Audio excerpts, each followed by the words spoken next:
শিয়ালদহ বিভাগে নিরাপত্তা ব্যবস্থায় দৃঢ় পদক্ষেপ। পূর্ব রেলের নিরাপত্তাজনিত পরিস্থিতির প্রতি সজাগ থেকে শিয়ালদহ বিভাগ তার নিরাপত্তা ব্যবস্থা আরো জোরদার করেছে।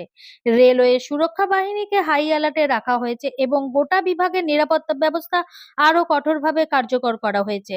শিয়ালদহ বিভাগের বিভিন্ন গুরুত্বপূর্ণ ফুয়েলিং পয়েন্ট সহ সমস্ত স্টেশনে নিরাপত্তা জোরদার করা হয়েছে। ডগ স্কোয়াড নিয়মিতভাবে স্টেশন ও ট্রেন তল্লাশিতে নিযুক্ত থাকছে, যাতে সম্ভাব্য বিপদের আগাম শনাক্তকরণ সম্ভব হয়। রেলওয়ে স্টেশন এবং লেভেল ক্রসিং গেটগুলোতে আরপিএফ এবং আরপিএসএফ বাহিনীর উপস্থিতি আরও বাড়ানো হয়েছে। রেল লাইনের পাশাপাশি স্টেশন এলাকায় নিয়মিত টহলদারি চালানো হচ্ছে।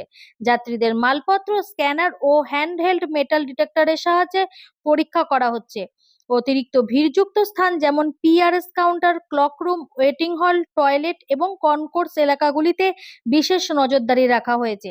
আরপিএফ কর্মীরা দিনরাত সক্রিয়ভাবে প্ল্যাটফর্ম ও ট্র্যাক এলাকায় টহল দিচ্ছেন।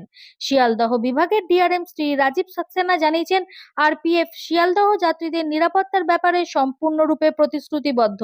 যাত্রীদের সঙ্গে সরাসরি যোগাযোগ, পরিকল্পিতভাবে নিরাপত্তা বাহিনী মোতায়েন, আধুনিক প্রযুক্তির ব্যবহার এবং জনবহুল এলাকায় নজরদারির মাধ্যমে নিরাপত্তা ব্যবস্থাকে শক্তিশালী করা হয়েছে। শিয়ালদহ বিভাগ সকল যাত্রীর জন্য একটি সুরক্ষিত ও নির্ভরযোগ্য যাত্রার অভিজ্ঞতা প্রদান করতে অঙ্গীকারবদ্ধ। বাড়তি নিরাপত্তা ব্যবস্থা ও কঠোর নজরদারি সম্ভাব্য হুমকি প্রতিরোধ ও যাত্রীদের আস্থার পরিবেশ তৈরি করতে সহায়ক হবে। ব্যুরো রিপোর্ট, আমার বাংলা নিউজ।